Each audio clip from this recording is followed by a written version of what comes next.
When I started reading Harry Potter, I was in middle school. My parents had just gotten divorced, kids made fun of me, and the kids who I thought were my friends kind of had a habit of finding new friends and not really hanging out with me anymore. I mean, I couldn't really blame them at the time. I didn't really like myself a whole lot either. At that point in my life, I didn't really know who I was at all. When most kids were getting involved in sports and joining after-school clubs and auditioning for plays, I was forced to go to therapy after school because of my parents' divorce. So I found myself reading a lot, and I loved the Harry Potter series. And while I'd always been a really enthusiastic and obsessive kid, I never liked anything as much as I liked Harry Potter. When I was in middle school, I was Harry Potter for Halloween one year. Some of the kids would say to me, "Girls can't be Harry Potter."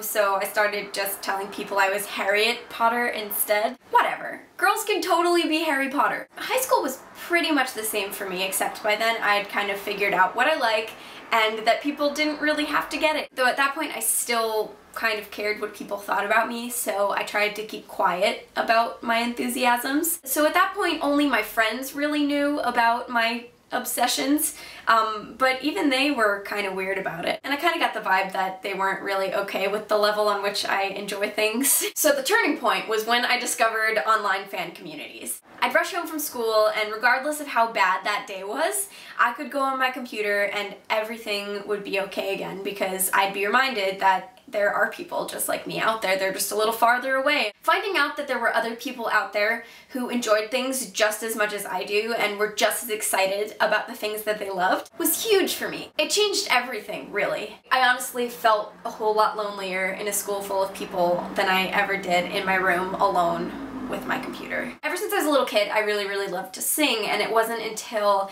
I started a wizard rock band called the Moaning Myrtles with my best friend Nina that I was actually able to perform for people. For a while, all we did was record our music and put it up on MySpace. But even on that level, people were so excited to hear our music and kept encouraging us to write more, so we started playing shows. It all just kind of exploded from there. I loved releasing music so much that I decided that I wanted to go to college for it. That way I could further my knowledge of recording and performing and get a professional education on something that I really have wanted to do for my entire life but never realized was in reach. Being a professional musician was always kind of one of those things that was up there with like superhero and princess. But Harry Potter, and more specifically Wizard Rock, gave me that opportunity, and I was so pumped about it. And then my parents decided not to let me go to school for music. But even as I pushed myself through my liberal arts degree, and who cares, Harry Potter and the internet community surrounding it really got me through that. In college, I completely stopped hiding who I was. I tried to just be myself all the time, and kids made fun of me. I got a phone thrown at me. It was not a whole lot of fun. But then I started going to Harry Potter conferences. My first conference was Phoenix Rising, which I went to the summer after my freshman year of college. I will never get used to the feeling that I get when I'm in a room full of people who truly accept me for who I am. And that was the first place where I honestly didn't want to be anybody but myself. 100%.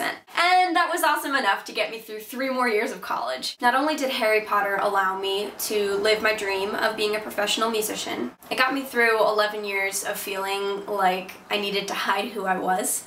It seriously felt like 11 years of living in a cupboard under the stairs. One of the things I've always struggled with is the concept of home. Since my parents got divorced when I was 10 years old, I've lived in 5 different houses with various parents. When I moved to college, I had 3 different addresses at any given time. So I was pretty excited to, first of all, graduate, and second of all, move to Rhode Island, because when I got here, it was the first time since I was 10 years old that I had 1 address. At the last premiere for the last Harry Potter film, J.K. Rowling gave an incredible speech in which she said, "Hogwarts will always be there to welcome you home." And I realized I've never felt more at home than I did returning to read a favorite chapter, or singing about that chapter in front of thousands of Harry Potter fans at LeakyCon. I feel so strongly about this that I wrote a song about it called Home, and I will be releasing it online as a single 2 weeks from now on Thursday, September 20th. Harry Potter encouraged me to be myself. He encouraged me to be enthusiastic and to find other people who share those enthusiasms. Harry Potter inspired me to write music and to make things and to create and share those creations with the world. Harry gave me courage in a time when I needed it most. Harry taught me to fight for what I believe in and to make the world a better place. Harry Potter changed my life in all the best ways, and it's one of the few things in my life that has never changed. If Harry Potter has impacted your life in any way, feel free to also make a video response to I Fancy the Trio's video. And if you do, she might even use clips from your video on the DVD extras for her new film, Finding Hogwarts. Thanks for listening, and I'll see you soon.